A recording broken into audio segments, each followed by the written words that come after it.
저거 제가 한번 봐도 될까요? 폐지 리어카를 끌던 이른 할머니가 40억짜리 최신의 장갑차 앞에서 말했습니다. 강원도 최전방 기계화 보병사단 훈련장이 순식간에 웃음바다가 됐어요. 육사 출신 엘리트 장교들이 사흘밤을 꼬박 세웠지만 못 고친 차를 폐지 줍는 할머니가 고치겠다니요. 초소 병사들이 킥킥댔고 정비병들은 배를 잡고 웃었습니다. 모두가 비웃던 그때 이 모습을 지켜보던 사단장이 천천히 할머니에게 다가가 말했어요. 고치면 국가가 평생 책임집니다. 5분 들이죠. 그리고 5분 후 훈련장의 그 누구도 웃을 수 없었습니다. 사흘 동안 미동도 하지 않던 장갑차가 살아났고 할머니의 정체가 드러나는 순간 사단장은 경례부터 올렸습니다. 사연 시작 전 구독과 좋아요 한 번씩 눌러주시고 어디에서 듣고 계신지 댓글로 알려주시면 아프지 않고 외롭지 않게 그곳으로 건강이 뼈속 깊이 채워지길 간절히 기원하겠습니다. 강원도 최전방 해발 800m 고지 아래 자리 잡은 기계화 보병사단이었습니다. 이곳은 대한민국을 지키는 최전방 핵심 부대였어요. 새벽 공기는 칼날처럼 차가웠고 입김이 하얗게 피어올랐죠. 하지만 지금 부대 안은 추위보다 더 싸늘한 긴장감이 흐르고 있었습니다. 훈련장 중앙에 K-21 장갑차 한 대가 우뚝 서 있었어요. 아니 정확히는 멈춰 서 있었습니다. 사흘째 시동이 걸리지 않고 있었죠. 오늘은 보통 날이 아니었습니다. 사단 창설 50주년 기념일이었어요. 국방부 차관과 육군 참모차장이 직접 내려오는 대규모 시범 훈련이 예정되어 있었죠. 전국 언론사 기자들까지 몰려올 예정이었습니다. 그리고 바로 저 장갑차는 사단장님이 타고 훈련을 지휘할 지휘 차량이었어요. 말하자면 사단의 얼굴이었죠. 그런데 그 얼굴이 지금 완전히 굳어 있었습니다. 정비대대 막사하는 아비규환이었습니다.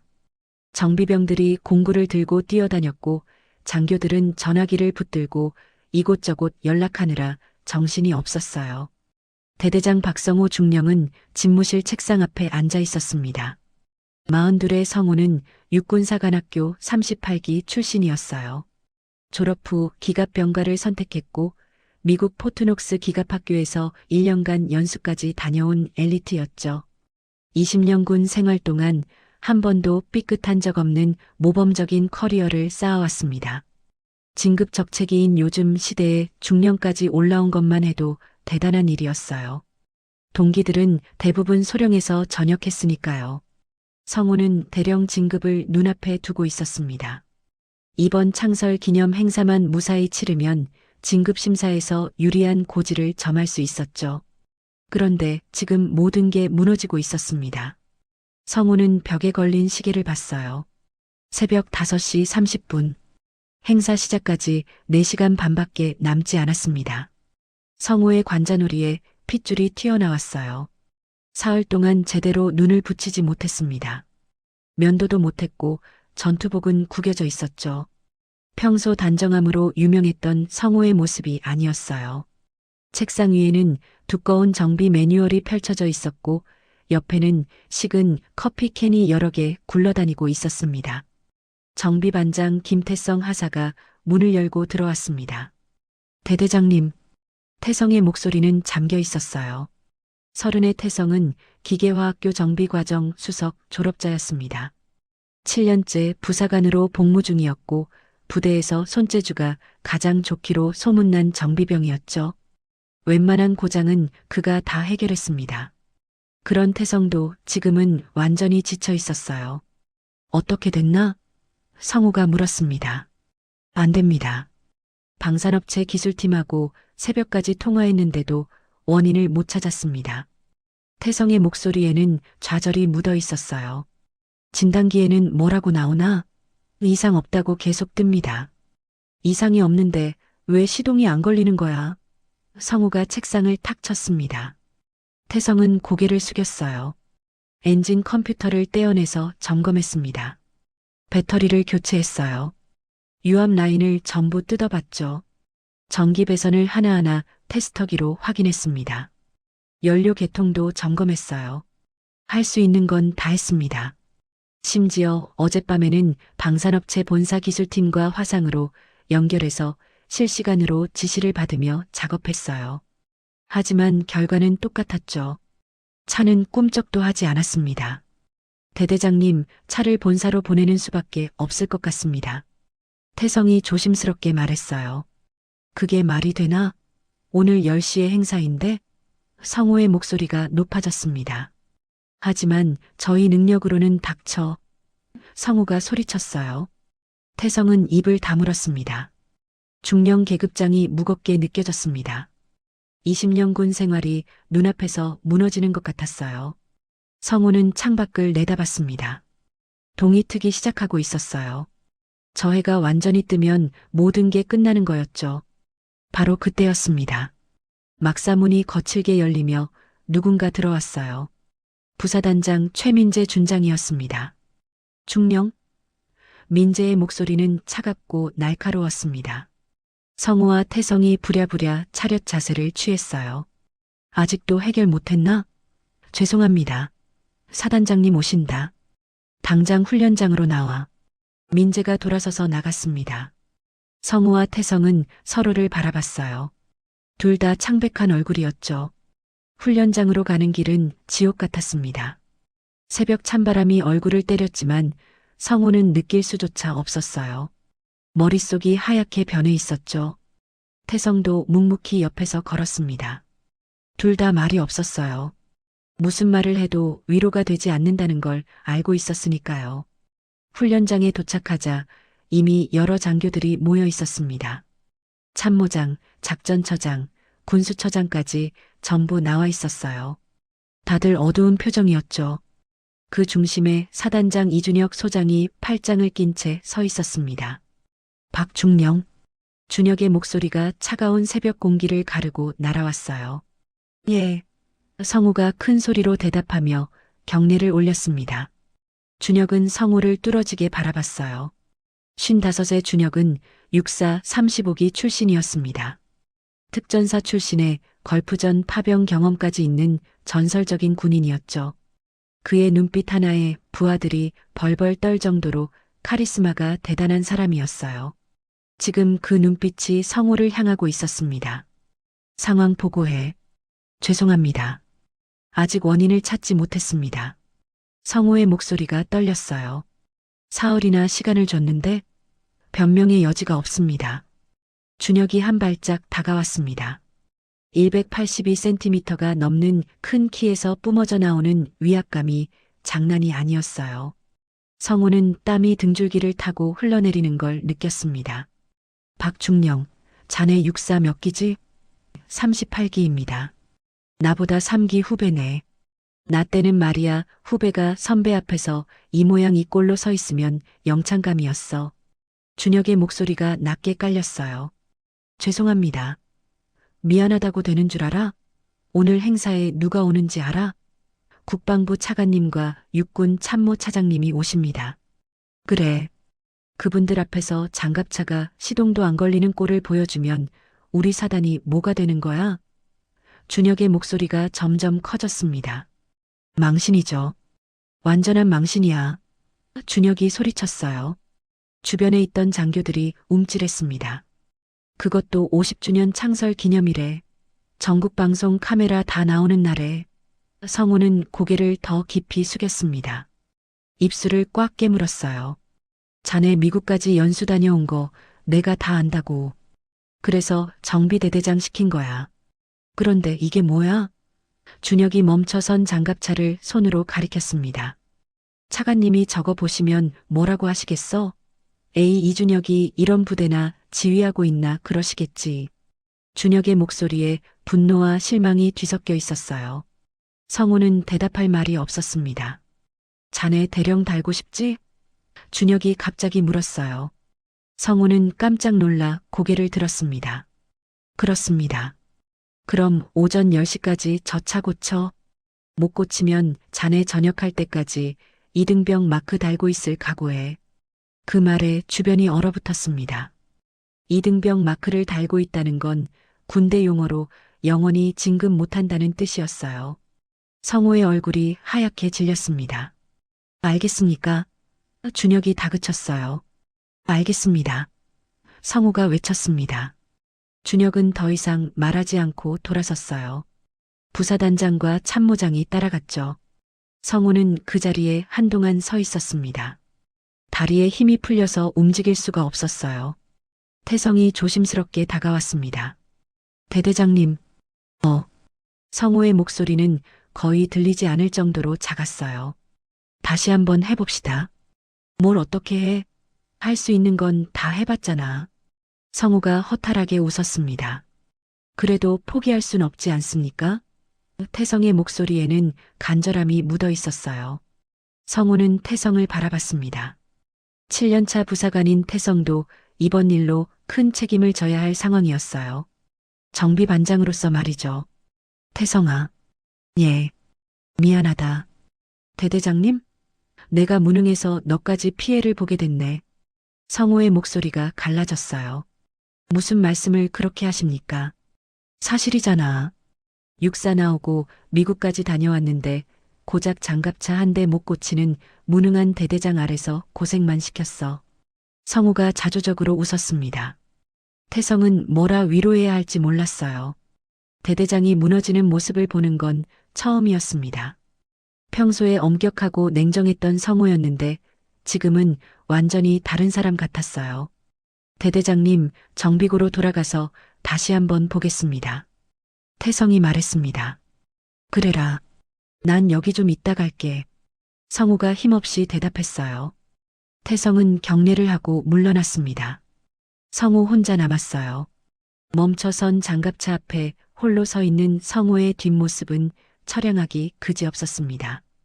20년 군 생활이 주마등처럼 스쳐 지나갔어요. 육사 입학 때 부모님이 얼마나 자랑스러워 하셨는지, 소위 인관할 때 어깨에 별 달아주시던 아버지의 눈가에 맺혔던 눈물, 미국 연수를 떠날 때 응원해주던 선배들, 중령 진급 때 함께 기뻐하던 가족들, 모든 게 이제 끝나는 건가. 성호는 무릎이 꺾이는 걸 느꼈습니다. 주저앉고 싶었어요. 하지만 참았습니다. 아직 계급장을 달고 있는 몸이었으니까요. 그때 저 멀리서 엔진 소리가 들려왔습니다. 부대 정문 쪽에서 나는 소리였어요. 트럭이 드나드는 소리였죠. 성호는 그쪽을 바라봤습니다. 희미하게 보이는 정문 초소, 그리고 그 앞을 지나가는 차량들. 일상적인 아침 풍경이었어요. 하지만 성호에게는 그 일상이 너무나 멀게 느껴졌습니다. 바로 그때였습니다. 정문 초소 쪽에서 웅성거리는 소리가 들려왔어요. 무슨 일인지 모르겠지만 병사들이 모여 있는 것 같았습니다. 성호는 신경 쓰지 않았어요. 지금 그런 걸 신경 쓸 여유가 없었으니까요. 다시 장갑차를 바라봤습니다. 저 안에 뭐가 문제인 걸까? 도대체 어디가 잘못된 걸까? 진단기는 이상 없다고 하는데 왜 시동이 안 걸리는 거지? 성호는 장갑차 옆으로 다가갔어요. 본닛을 열고 엔진을 들여다봤습니다. 수십 번도 넘게 본 엔진이었어요. 하지만 지금 봐도 뭐가 문제인지 알 수 없었습니다. 성호는 한숨을 푹 쉬었어요. 그리고 중얼거렸습니다. 이러다 진짜 이등병 마크 달겠네. 바로 그 순간 뒤에서 목소리가 들려왔습니다. 저기요. 성호가 돌아봤습니다.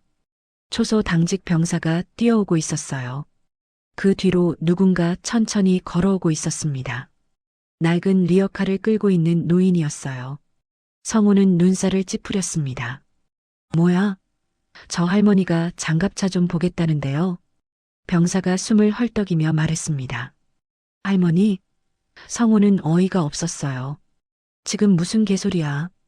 폐지 줍는 할머니가 장갑차를 보겠다고? 그때 노인이 가까이 왔습니다. 이르는 좋기 넘어 보이는 할머니였어요. 허리가 굽어 있었고 얼굴은 주름투성이었습니다. 손에는 낡은 장갑을 끼고 있었고 옷은 여기저기 기운 자국이 있었어요. 리어카에는 폐지가 가득 실려 있었습니다. 할머니가 장갑차를 바라보며 조용히 말했습니다. 저거 제가 한번 봐도 될까요? 성우는 자기 귀를 의심했습니다. 방금 뭐라고 했지? 폐지 줍는 할머니가 장갑차를 보겠다고요? 성우는 피식 웃음이 나왔어요. 웃기는 상황이었죠. 미국 포트녹스에서 연수받은 자신도 못 고치는 차를 폐지 줍는 할머니가 고친다고요? 할머니, 여기 장난치러 온 데 아닙니다. 돌아가세요. 성우가 손을 저으며 말했어요. 하지만 할머니는 움직이지 않았습니다. 그저 장갑차를 뚫어지게 바라보고 있었어요. 성우는 짜증이 났습니다. 지금 이런 거 상대할 여유가 없었거든요. 여기 군사지역입니다. 민간인은 함부로 들어올 수 없어요. 성우의 목소리가 날카로워졌어요. 초소병사가 황급히 말했습니다. 죄송합니다. 제가 잘못 판단했습니다. 할머니, 가셔야 합니다. 병사가 할머니의 팔을 잡으려 했어요. 그때 할머니가 입을 열었습니다. 변속 연동축이 틀어졌어요. 성우의 손이 멈췄습니다. 뭐라고요? 변속 연동축 말입니다. 0.3도 정도 틀어진 것 같은데요. 할머니의 목소리는 담담했어요. 성우는 할머니를 다시 봤습니다. 변속 연동축? 0.3도? 이게 무슨 소리지? 할머니, 그게 무슨 말인지 아시고 하시는 겁니까? 성우가 물었어요. 소리 들어보면 압니다. 저기서 미세한 진동음이 나고 있거든요. 할머니가 장갑차를 가리켰습니다.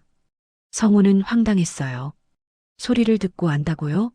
진단기로도 안 잡히는 걸 소리만 듣고 알 수 있다고요? 할머니, 저기 봐요. 저게 뭔지 아십니까? 성우가 장갑차를 가리키며 말했습니다. K21 장갑차 아닙니까? 할머니가 대답했어요. 성우는 깜짝 놀랐습니다. 이름을 알고 있다고요? 그걸 어떻게 아십니까? 옛날에 좀 봤습니다. 할머니가 짧게 대답했어요. 성우는 어이가 없었습니다. 옛날에 봤다고요?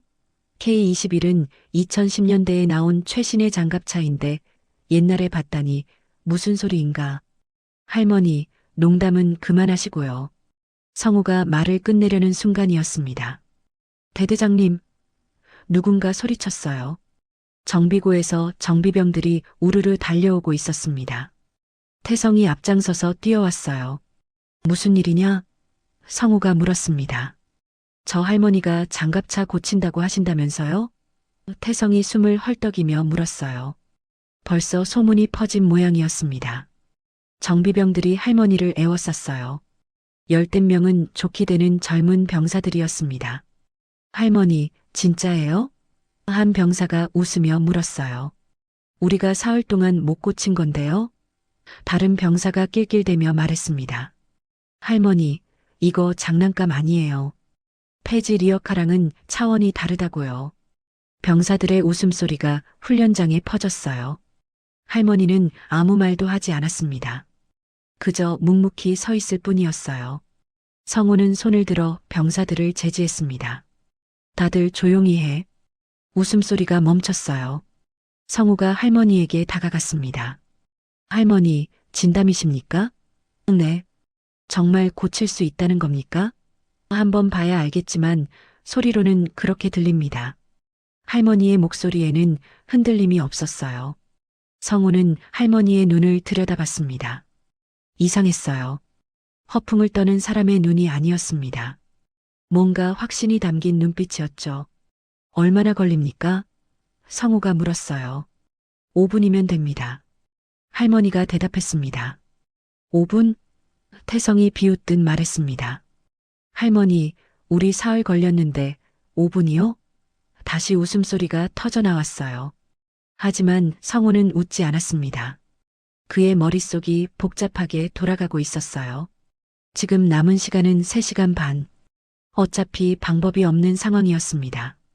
이대로 가면 사단장님께 혼쭐 나는 건 시간 문제였어요. 지푸라기라도 잡아야 하는 상황이었죠. 좋습니다. 성우가 결정을 내렸어요. 주변이 조용해졌습니다. 예. 태성이 믿을 수 없다는 표정으로 물었습니다. 해보시죠. 5분 드리겠습니다. 성우가 할머니에게 말했어요. 대대장님, 지금 진담이십니까? 태성이 황당하다는 얼굴로 물었습니다. 어차피 방법이 없잖아. 해보게 해. 하지만 이건 명령이야. 성우가 단호하게 말했어요. 태성은 입을 다물었습니다. 병사들도 웅성거렸지만 대대장의 명령이니 어쩔 수 없었죠. 할머니가 천천히 장갑차 쪽으로 걸어갔습니다. 리어카는 초소 앞에 두고 왔어요. 구부정한 허리로 걷는 모습이 영 불안해 보였습니다. 병사들이 수군거렸어요. 완전 웃기네. 대대장님도 미치신 거 아니야? 바로 그때였습니다. 여기 무슨 일이야? 굵직한 목소리가 들려왔어요. 모두가 돌아봤습니다. 사단장 이준혁 소장이 걸어오고 있었어요. 그의 뒤로 부사단장, 참모장이 따라오고 있었습니다. 훈련장 분위기가 순식간에 얼어붙었어요. 차렷! 태성이 외쳤습니다. 병사들이 일제히 차렷 자세를 취했어요. 성우도 경례를 올렸습니다. 준혁이 다가왔습니다. 날카로운 눈빛으로 주변을 훑었어요. 박중령, 설명해봐. 예. 성우가 큰 소리로 대답했습니다. 그리고 상황을 설명하기 시작했어요. 할머니가 장갑차를 고치겠다고 했다는 것, 5분이면 된다고 했다는 것. 설명을 듣는 준혁의 표정이 점점 굳어졌습니다. 참모장과 부사단장도 믿을 수 없다는 표정이었어요. 지금 나한테 장난치는 거야? 준혁의 목소리가 낮게 깔렸습니다. 아닙니다. 폐지 줍는 할머니가 장갑차를 고친다고? 그게 말이 돼? 준혁의 목소리가 점점 커졌어요. 성우는 식은땀이 흘렀습니다. 죄송합니다. 박중령, 자네 정신 나갔어? 준혁이 소리쳤습니다. 그때 할머니가 돌아섰어요. 그리고 준혁을 똑바로 바라보며 말했습니다. 소장님, 제가 해보겠습니다. 준혁은 할머니를 봤어요. 70 넘은 노인이었습니다. 폐지 리어카를 끄는 할머니. 하지만 할머니의 눈빛은 달랐어요. 흔들림이 없었습니다. 준혁은 30년 군 생활 동안 수많은 사람을 봐왔습니다. 사람의 눈을 보면 대충 알 수 있었어요. 저 눈은 허풍쟁이의 눈이 아니었습니다. 할머니, 진짜 할 수 있어요? 준혁이 물었습니다. 해보겠습니다. 할머니가 짧게 대답했어요. 준혁은 잠시 생각에 잠겼습니다. 주변이 조용해졌어요. 모두가 사단장의 결정을 기다리고 있었습니다. 한참 후 준혁이 입을 열었어요. 좋아요. 한번 해봅시다. 참모장이 깜짝 놀라 말했습니다. 사단장님, 어차피 방법이 없잖아. 5분이면 된다잖아. 준혁이 참모장을 쳐다봤어요. 참모장은 입을 다물었습니다. 준혁이 할머니에게 다가갔어요. 그리고 낮은 목소리로 말했습니다. 할머니, 고치면 국가가 평생 책임집니다. 할머니의 눈이 커졌어요. 5분 드리죠. 시작하세요. 준혁이 손목시계를 봤습니다. 훈련장의 모든 시선이 할머니에게 쏠렸어요. 과연 이 할머니가 무엇을 할 것인가? 할머니가 천천히 장갑차 앞으로 걸어갔습니다. 구부정한 허리였지만 걸음걸이는 확고했어요. 마치 익숙한 길을 걷는 사람처럼 자연스러웠죠.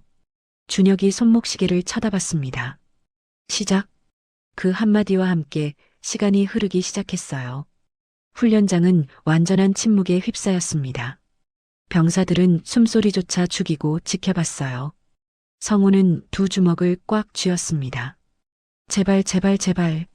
속으로 기도하고 있었죠. 태성도 긴장한 표정으로 할머니를 바라봤습니다. 할머니가 장갑차 앞에 섰어요. 본닛이 열려있는 엔진을 내려다봤습니다. 복잡하게 얽힌 최신 기술의 집약체였죠.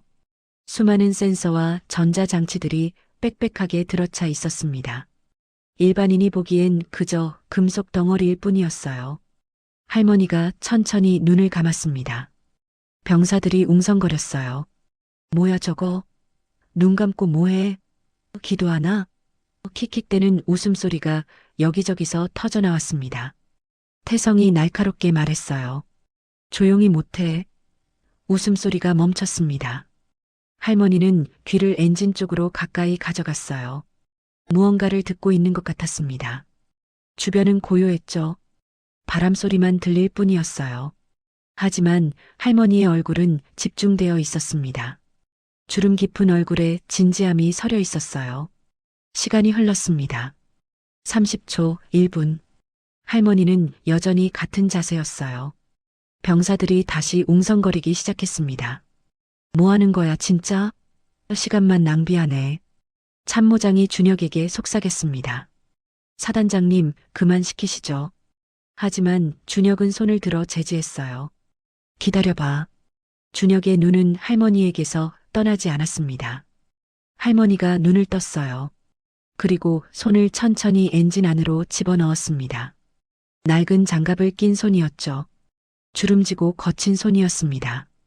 그 손이 복잡한 엔진 속으로 들어갔어요. 할머니, 함부로 만지시면 안 됩니다. 태성이 황급히 말했습니다. 하지만 할머니는 아랑곳하지 않았어요. 손이 특정 부위를 찾아가고 있었습니다. 마치 눈을 감고도 길을 아는 사람처럼 정확했어요. 병사들은 숨을 죽이고 지켜봤습니다. 저게 대체 뭐지? 저 할머니가 진짜 뭘 아는 건가? 할머니의 손이 멈췄습니다. 특정 부위에서 멈춘 거였어요. 여기네요. 할머니가 조용히 말했습니다. 뭐가요? 성우가 다가가며 물었어요. 변속 연동축입니다. 여기가 0.3도 정도 틀어져 있어요. 할머니가 손가락으로 가리켰습니다. 성우는 그 부위를 들여다봤어요. 변속 연동축. 동력을 전달하는 핵심 부품이었습니다. 하지만 진단기로는 전혀 이상이 없다고 나왔던 부분이었어요. 0.3도요? 성우가 되물었습니다. 네. 전자진단기로는 못 잡습니다. 너무 미세해서요. 할머니가 담담하게 말했어요. 태성이 코웃음을 쳤습니다. 할머니, 그게 말이 됩니까? 진단기도 못 잡는 걸 어떻게 압니까? 소리로 압니다. 엔진 구동음이 미세하게 떨려요. 정상이라면 일정한 주파수를 유지해야 하는데 지금은 불규칙하게 흔들리고 있거든요. 할머니의 설명은 너무나 구체적이었습니다. 허풍으로 할 수 있는 말이 아니었어요. 성우는 할머니를 다시 봤습니다. 대체 이 사람은 누구지? 그래서 어떻게 고친다는 겁니까? 성우가 물었어요. 조정하면 됩니다. 0.3도만 맞춰주면 돼요. 할머니가 대답했습니다. 공구 필요하십니까? 태성이 조심스럽게 물었어요. 할머니가 고개를 끄덕였습니다. 토크 렌치 하나만 빌릴 수 있을까요? 태성은 얼른 공구함으로 달려갔어요. 최신 공구들이 줄지어 있었습니다. 독일제, 미국제 고급 공구들이었죠. 태성이 그것들을 꺼내려는데 할머니가 말했습니다. 저기 구석에 낡은 거 있죠? 할머니가 공구함 구석을 가리켰어요. 거기엔 오래된 토크 렌치가 놓여 있었습니다. 녹이 슬고 손잡이가 달아있는 렌치였어요. 저거요? 태성이 의아해하며 물었습니다. 네, 저걸로 할게요. 할머니가 대답했어요. 태성은 그 낡은 렌치를 가져왔습니다. 할머니, 이거 오래된 건데요. 새 걸로 드릴까요? 괜찮아요. 손에 익은 게 좋습니다. 할머니가 렌치를 받아들었어요. 손에 쥐는 순간 할머니의 표정이 달라졌습니다. 뭔가 편안해 보였어요. 마치 오래전 잃어버렸던 걸 다시 찾은 사람처럼요. 준혁이 시계를 확인했습니다. 2분 경과. 아직 시간은 있었어요. 할머니가 렌치를 들고 다시 엔진 앞으로 갔습니다. 그리고 무릎을 굽혀 자세를 낮췄어요. 70 넘은 나이에 쉽지 않은 자세였습니다. 할머니, 제가 도와드릴까요? 한 병사가 다가갔어요. 괜찮아요. 할머니가 손을 저었습니다. 렌치를 든 손이 엔진 속으로 들어갔습니다. 좁은 틈새 사이로 손이 파고들었어요. 보통 사람이라면 손이 들어갈 수 없는 각도였습니다. 하지만 할머니의 손은 마치 뱀처럼 유연하게 움직였어요. 병사들은 놀란 표정으로 지켜봤습니다. 저게 어떻게 가능하지? 렌치가 볼트에 맞물렸습니다. 할머니의 손목이 천천히 돌아가기 시작했어요. 미세하게 조절하고 있었습니다. 급하게 움직이지 않았어요. 마치 의사가 수술하듯 신중하고 정확했습니다. 훈련장은 숨소리조차 들리지 않을 정도로 조용했어요. 성우는 할머니의 손놀림을 지켜봤습니다. 놀라웠어요. 저건 초보자의 동작이 아니었습니다. 수십 년, 아니 수만 번은 해본 사람의 손놀림이었어요. 어떻게 저렇게 정확하게 움직일 수 있지? 성우의 머릿속에 의문이 꼬리를 물었습니다. 태성도 마찬가지였어요. 기계화학교에서 7년 배운 자신도 저렇게는 못합니다. 대체 저 할머니는 누구지? 준혁도 팔짱을 낀 채 지켜보고 있었습니다. 그의 눈빛이 날카로웠어요. 뭔가 심상치 않다는 걸 느끼고 있었죠. 2분, 할머니의 손이 멈췄습니다. 렌치를 빼내며 천천히 일어섰어요. 됐습니다. 할머니가 조용히 말했습니다. 준혁이 시계를 확인했어요. 3분 40초, 5분도 안 걸렸습니다. 훈련장의 순간 정적이 흘렀어요. 아무도 말을 하지 못했습니다. 성우가 먼저 입을 열었어요. 진짜요? 시동 걸어보세요. 할머니가 담담하게 대답했습니다. 태성이 운전석으로 달려갔어요. 문을 열고 안으로 들어갔습니다. 손이 시동 버튼 위에 올라갔어요. 사흘 동안 수십 번 눌렀던 버튼이었습니다. 그때마다 아무 반응이 없었죠. 오늘도 똑같을 거라고 생각하면서 버튼을 눌렀습니다. 우르르릉, 엔진이 살아났습니다. 죽어있던 장갑차가 깨어난 거였어요. 사흘 동안 침묵하던 그 엔진이 마치 아무 일도 없었다는 듯이 부드럽게 돌아가기 시작했습니다. 훈련장이 얼어붙었어요. 아무도 말을 하지 못했습니다. 병사들은 입을 벌린 채 멍하니 서 있었어요. 성우는 자기 눈을 의심했습니다. 진짜로 고쳐진 거야? 3분 40초 만에 참모장은 할 말을 잃었어요. 부사단장도 마찬가지였습니다. 준혁만이 조용히 할머니를 바라보고 있었어요. 그의 눈빛이 달라져 있었습니다. 태성이 차에서 내렸습니다. 얼굴이 창백했어요. 다리에 힘이 풀린 것 같았죠. 사흘 동안 자신이 매달렸던 것을 할머니가 3분 만에 해결해버린 겁니다. 할머니가 손에 묻은 기름때를 옷에 닦았어요. 그리고 조용히 돌아서서 걷기 시작했습니다. 준혁이 앞을 가로막았어요. 할머니.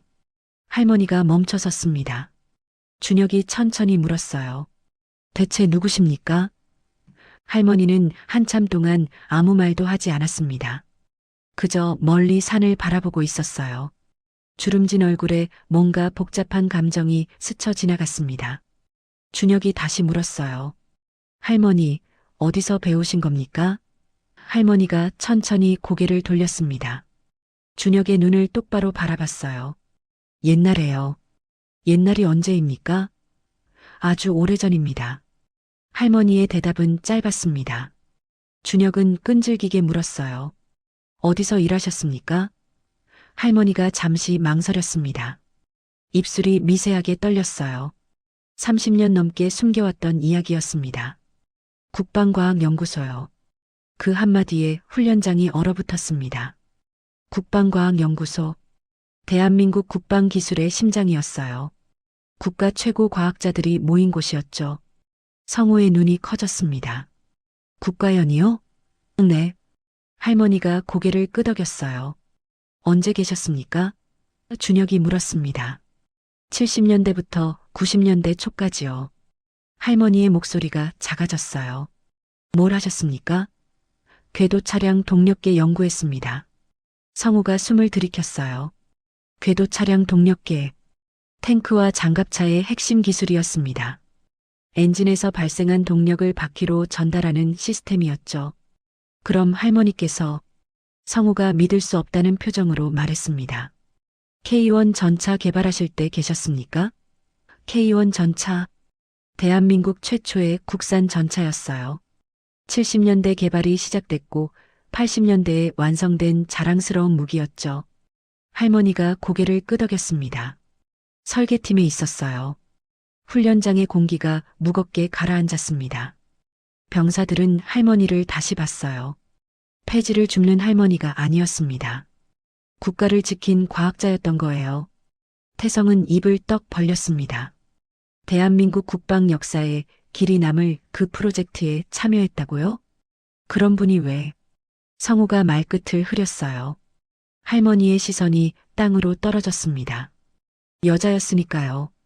그 한마디에 모두가 침묵했습니다. 할머니가 말을 이었어요.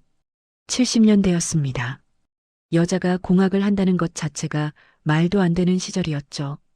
할머니의 목소리에 쓸쓸함이 묻어났어요. 대학 들어갈 때도 교수님들이 반대하셨어요. 여자가 기계공학과를 왜 가냐고요.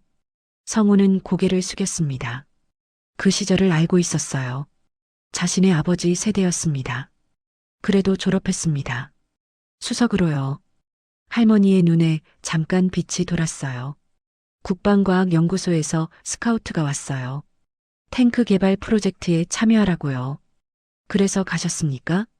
준혁이 물었습니다. 네. 가슴이 뛰었어요. 나라를 지키는 무기를 만드는 거잖아요.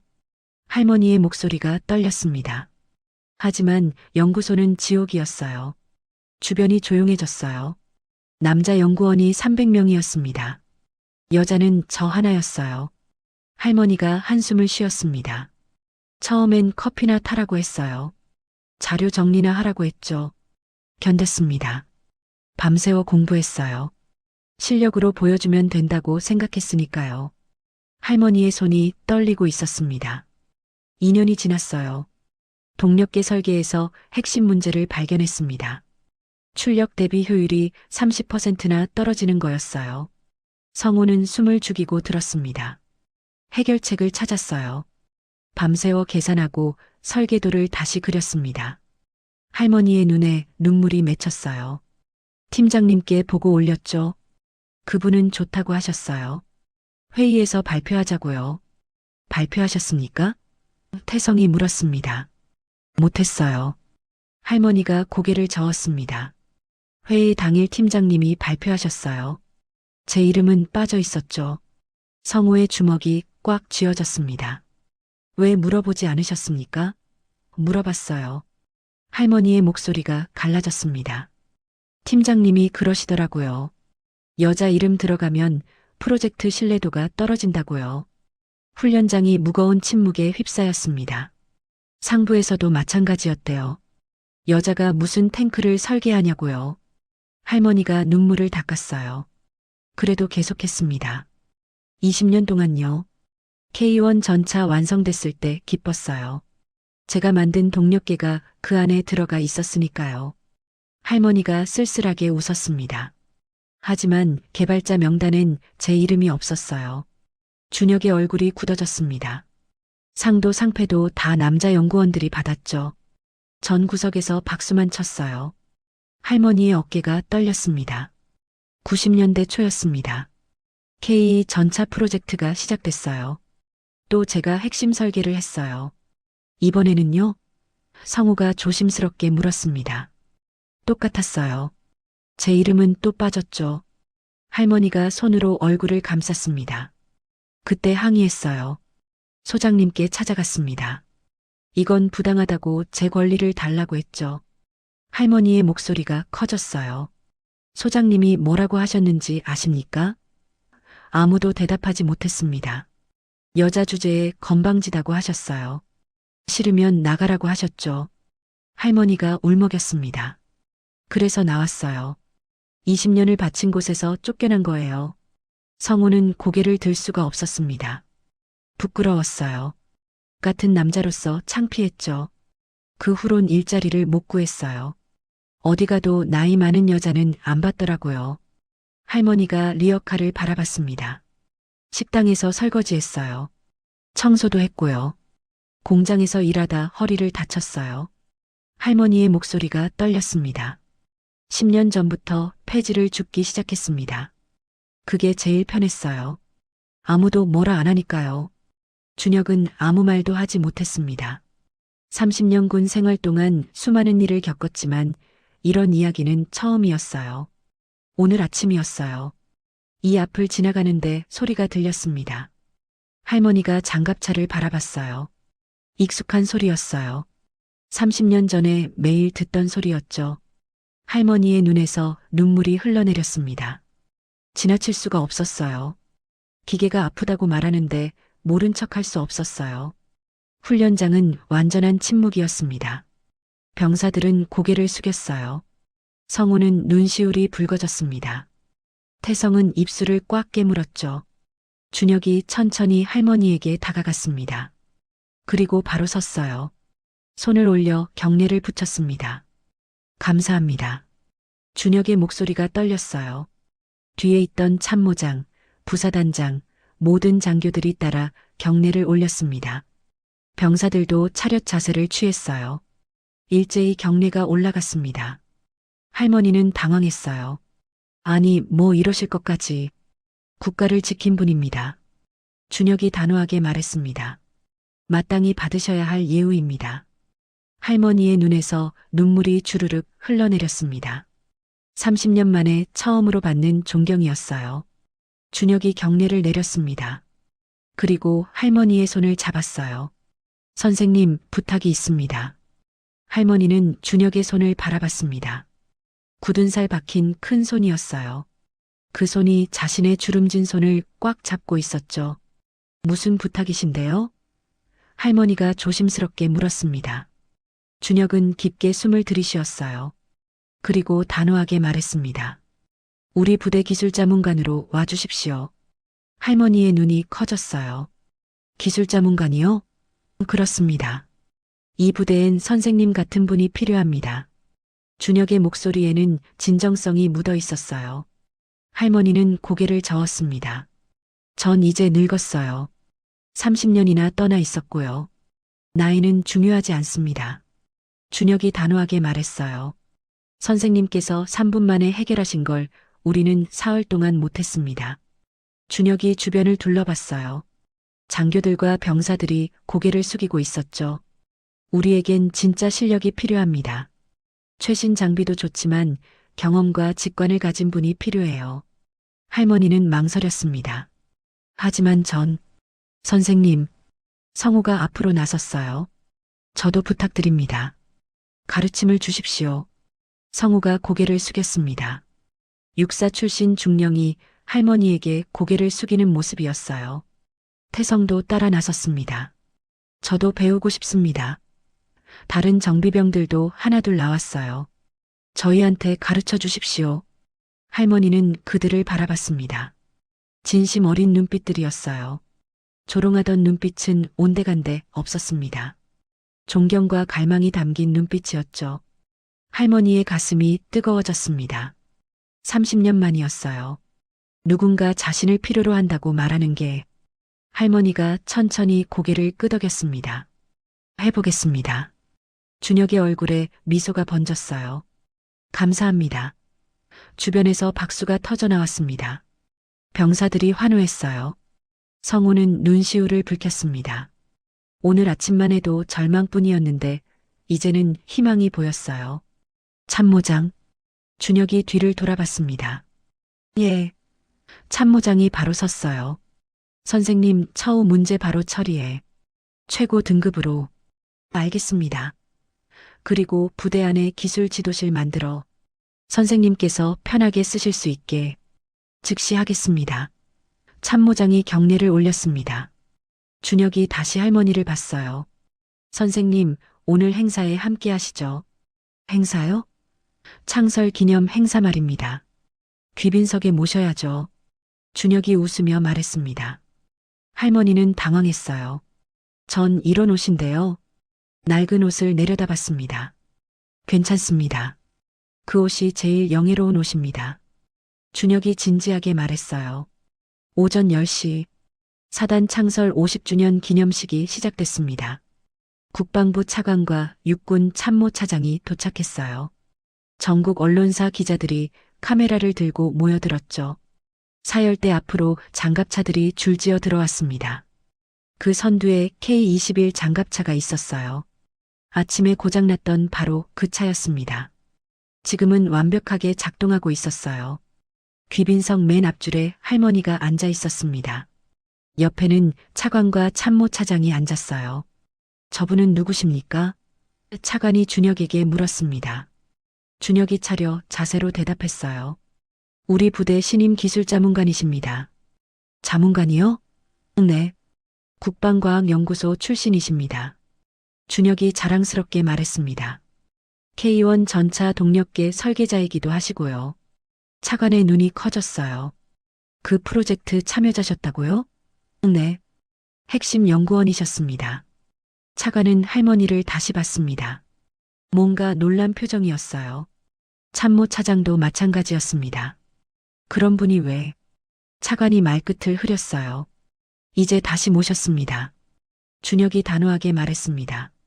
늦었지만 제대로 예우하겠습니다. 차관은 고개를 끄덕였어요. 그리고 할머니께 다가가 악수를 청했습니다. 존경합니다. 선생님, 할머니는 얼떨떨했어요. 국방부 차관이 자신에게 존경한다고 말하다니. 행사가 끝났습니다. 할머니는 귀빈석에서 일어섰어요. 훈련장을 바라봤습니다. 장갑차들이 줄지어 서 있었죠.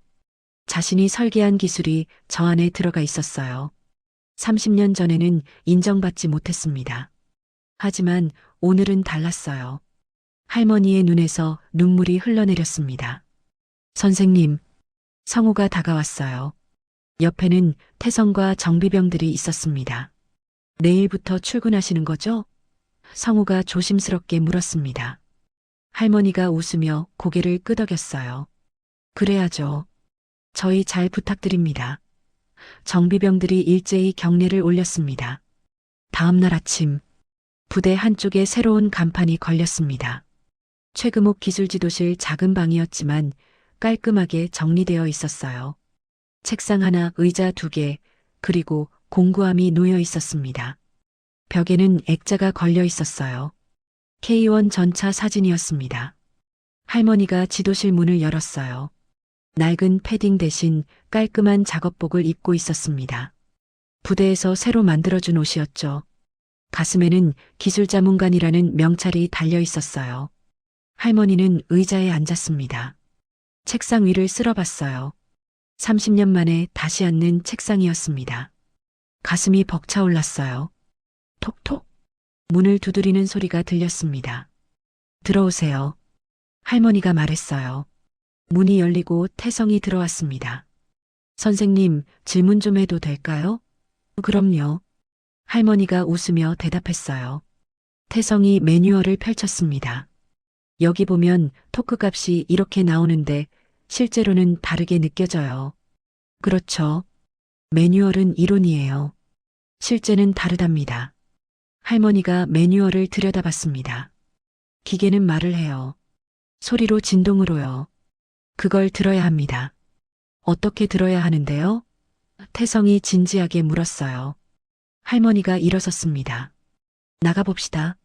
실제로 보여줄게요.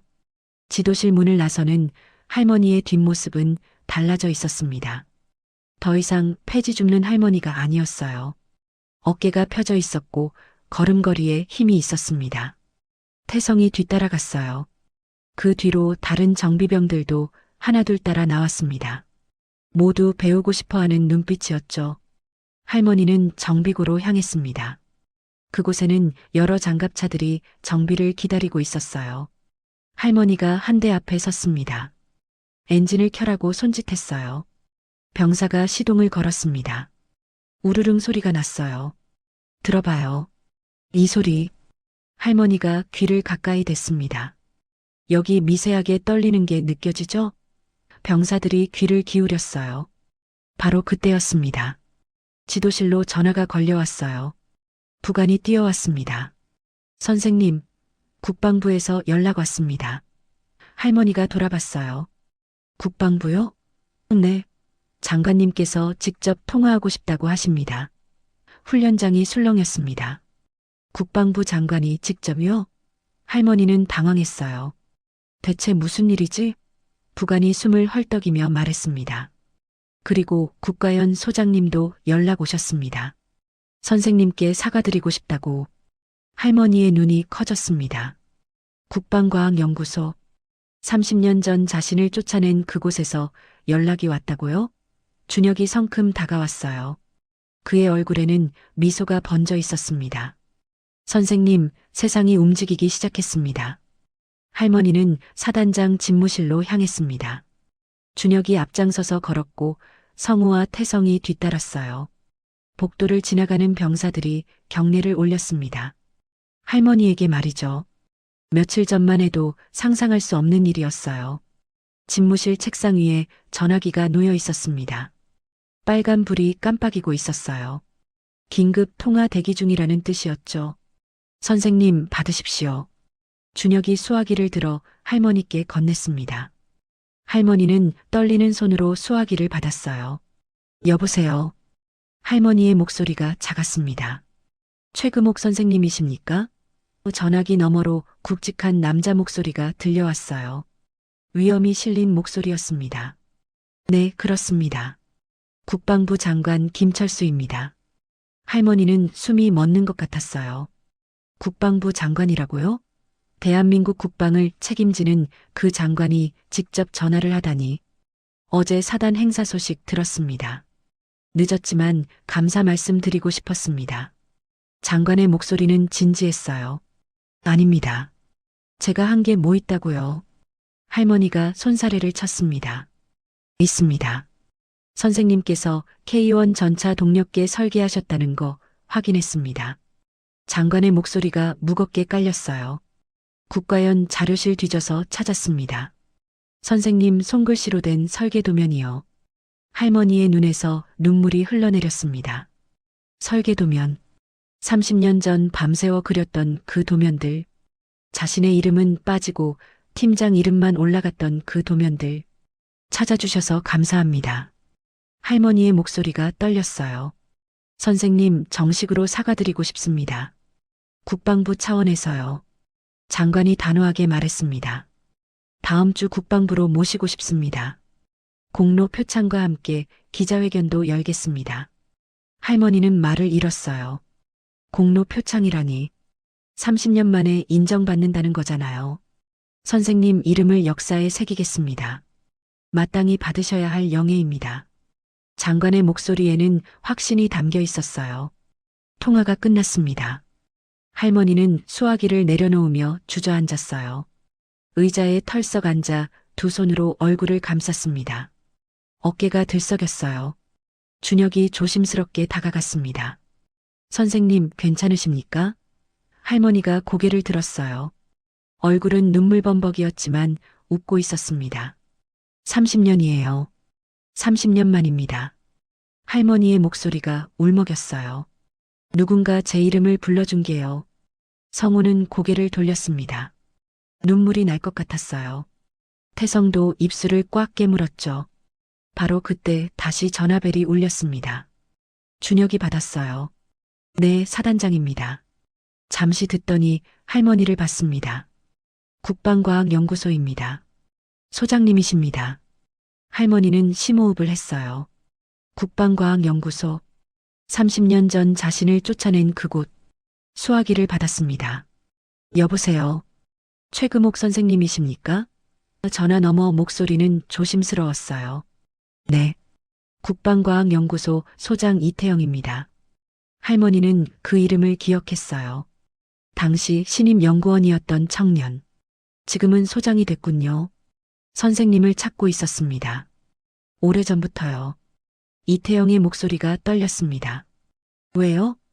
할머니가 담담하게 물었어요. 사과드리려고요. 90년대 일 말입니다. 할머니는 숨을 멈췄습니다. 90년대. 자신이 쫓겨난 그때. 당시 저도 거기 있었습니다. 신입이었지만 다 봤어요. 이태영의 목소리에 죄책감이 묻어났어요. 선생님께서 부당하게 해고당하시는 걸요. 막아야 했는데 용기가 없었습니다. 할머니는 아무 말도 하지 못했습니다. 그 후로 평생 죄책감에 시달렸어요. 선생님 설계도면을 볼 때마다요. 이태영이 한숨을 쉬었습니다. 찾아뵙고 싶습니다. 직접 사과드리고 싶어요. 그리고 선생님을 다시 모시고 싶습니다. 할머니의 눈이 커졌어요. 다시 모신다고요? 네. 명예연구위원으로요. 선생님께서 받으셔야 할 자리입니다. 이태영의 목소리는 단호했습니다. 젊은 연구원들한테 가르쳐 주십시오. 선생님의 경험과 철학을요. 하지만 전 늙었어요.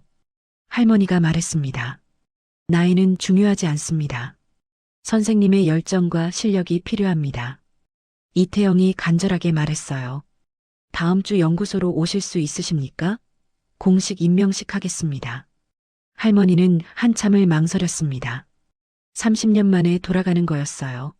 자신을 쫓아냈던 그곳에 생각해 보겠습니다. 할머니가 조심스럽게 대답했어요. 기다리겠습니다. 꼭 오십시오.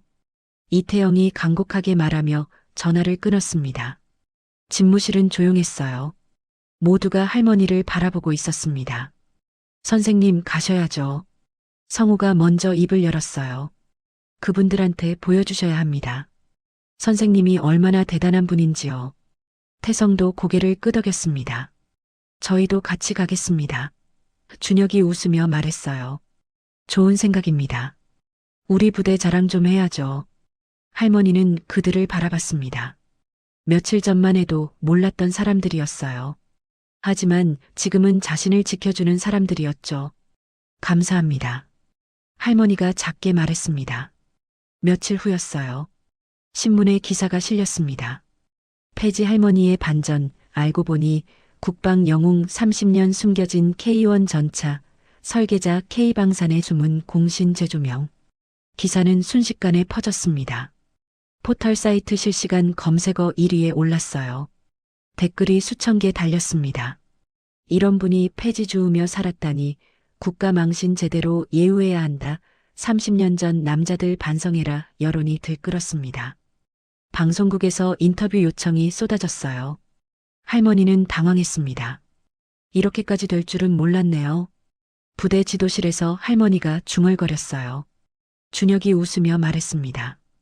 당연한 겁니다. 선생님께서 받으셔야 할 관심이에요. 그때 태성이 뛰어들어왔습니다. 선생님, 큰일 났습니다. 모두가 깜짝 놀랐어요. 무슨 일이야? 준혁이 물었습니다. 기무사에서 연락 왔습니다. 태성이 숨을 헐떡이며 말했어요. 90년대 선생님 해고건 제조사 들어간답니다. 할머니의 얼굴이 굳었어요. 제조사요? 네. 당시 증거 자료들 전부 확보했다고 합니다. 태성이 서류를 내밀었어요. 그리고 당시 소장이었던 분 찾아냈답니다. 할머니의 심장이 쿵쿵 뛰었습니다. 당시 소장, 자신을 쫓아낸 바로 그 사람. 지금 어디 계신데요? 준혁이 물었습니다. 서울에 산답니다. 이미 전역하셨고요.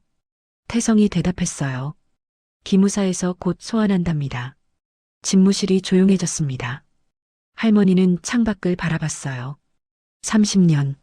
긴 세월이었습니다. 원망도 많이 했어요. 밤마다 이를 갈았죠. 하지만 세월이 흐르면서 무뎌졌습니다. 그냥 체념하고 살았어요. 그런데 지금 다시 그 상처가 되살아나는 것 같았습니다.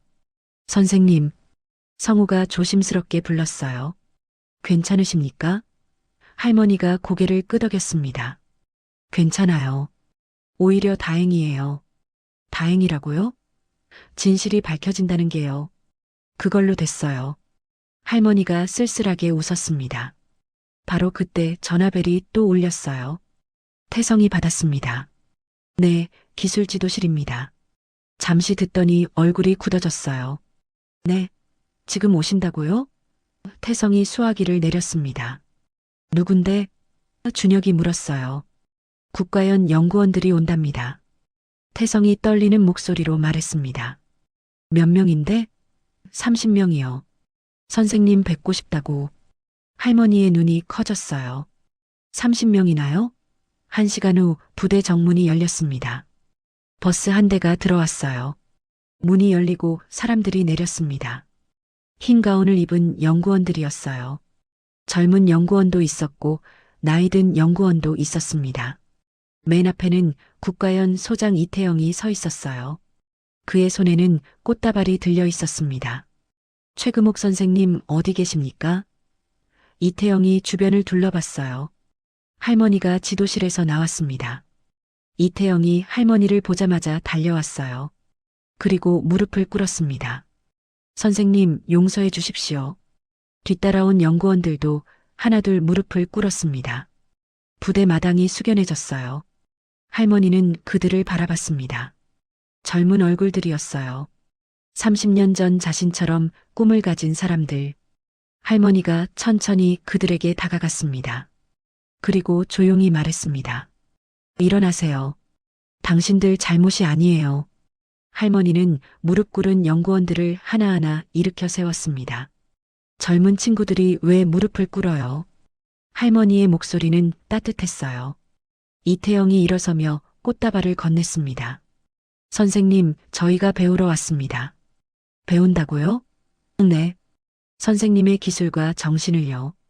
이태영의 눈에는 진심이 담겨 있었어요.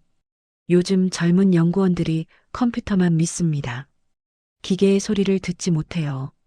그의 목소리에 안타까움이 묻어났습니다. 선생님처럼 기계와 대화하는 법을 알려주십시오. 할머니는 연구원들을 둘러봤어요. 30명의 열정 어린 눈빛이 자신을 바라보고 있었습니다. 좋아요. 가르쳐 드리죠. 할머니가 고개를 끄덕였어요. 연구원들의 얼굴에 환한 미소가 번졌습니다. 하지만 여기서 할게요. 부대에서요. 할머니가 부대를 둘러봤습니다. 이곳 젊은 병사들도 같이 배워야 하니까요. 준혁이 활짝 웃었어요. 환영합니다. 우리 부대를 교육장으로 쓰십시오. 그날부터 부대는 바빠졌습니다. 매주 토요일마다 국가연 연구원들이 찾아왔어요. 할머니의 특강이 열렸죠. 정비병들과 연구원들이 함께 앉아 배웠습니다. 기계는 숫자가 아닙니다. 할머니가 칠판에 글을 쓰며 말했어요. 생명입니다. 숨을 쉬고 말을 하죠. 젊은 연구원 하나가 손을 들었습니다. 어떻게 기계와 대화합니까? 귀를 기울이세요. 소리를 들으세요. 할머니가 장갑차 한 대 앞으로 갔어요. 이리 와봐요. 연구원들이 다가왔습니다. 할머니가 엔진에 귀를 댔어요. 들리나요? 이 미세한 떨림? 연구원들도 귀를 가까이 댔습니다. 처음엔 아무것도 안 들렸어요.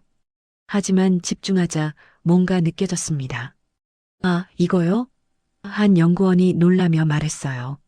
그거예요. 그게 기계가 하는 말입니다. 할머니가 웃으며 대답했습니다. 교육은 계속됐어요. 한 달이 지났습니다. 연구원들의 실력이 눈에 띄게 늘었어요. 태성도 달라졌습니다. 선생님 덕분에 귀가 열렸어요. 태성이 감사하다며 말했어요. 이제 기계 소리가 들립니다. 할머니는 흐뭇했습니다. 젊은이들이 배워가는 모습이 기뻤어요. 바로 그때였습니다. 기무사에서 최종 조사 결과가 나왔어요. 90년대 해고 건이 부당해고로 확정됐습니다. 당시 소장의 지시였다는 증거가 나왔죠. 문서 조작, 허위 보고, 명예훼손까지 드러났어요. 당시 소장은 82세였습니다. 노안으로 병원에 입원해 있었어요. 기무사는 그를 소환했습니다. 할머니에게 직접 사과하라고 했죠. 어느 날 오후였습니다. 부대 지도실 문이 열렸어요. 휠체어를 탄 노인이 들어왔습니다. 당시 소장 박용석이었어요. 백발의 노인은 쇠약해 보였습니다. 할머니는 그를 바라봤어요. 30년 만이었습니다. 원망했던 사람, 자신의 인생을 망가뜨린 사람. 용석은 휠체어에서 일어서려 했어요. 다리가 후들거렸습니다. 보호자가 부축했죠. 선생님, 용석의 목소리는 떨렸어요. 죄송합니다. 30년 전 일. 그는 더 이상 말을 잇지 못했습니다. 눈물이 흘러내렸어요. 할머니는 조용히 그를 바라봤습니다. 분노가 올라올 줄 알았어요. 하지만 이상하게 평온했습니다. 이제 됐어요. 할머니가 담담하게 말했습니다. 용서는 못해요. 하지만 이제 놓아줄게요. 용석은 고개를 떨구었습니다. 감사합니다. 그가 흐느끼며 말했어요. 휠체어는 천천히 지도실을 떠났습니다. 할머니는 창밖을 바라봤어요. 가슴이 후련했습니다. 30년간 짊어진 짐을 내려놓는 기분이었어요. 다음 주였습니다. 국방부 대강당에서 공로 표창식이 열렸어요. 장관이 직접 메달을 걸어줬습니다. 국가를 위해 헌신하신 최금옥 선생님께 감사드립니다. 박수가 터져 나왔습니다. 기자들의 카메라 플래시가 터졌어요. 할머니의 가슴에는 금빛 메달이 빛났습니다. 그날 저녁 뉴스 메인이었어요. K1 전차 숨은 영웅 30년 만에 복권 전국이 감동했습니다. 그로부터 1년이 흘렀습니다.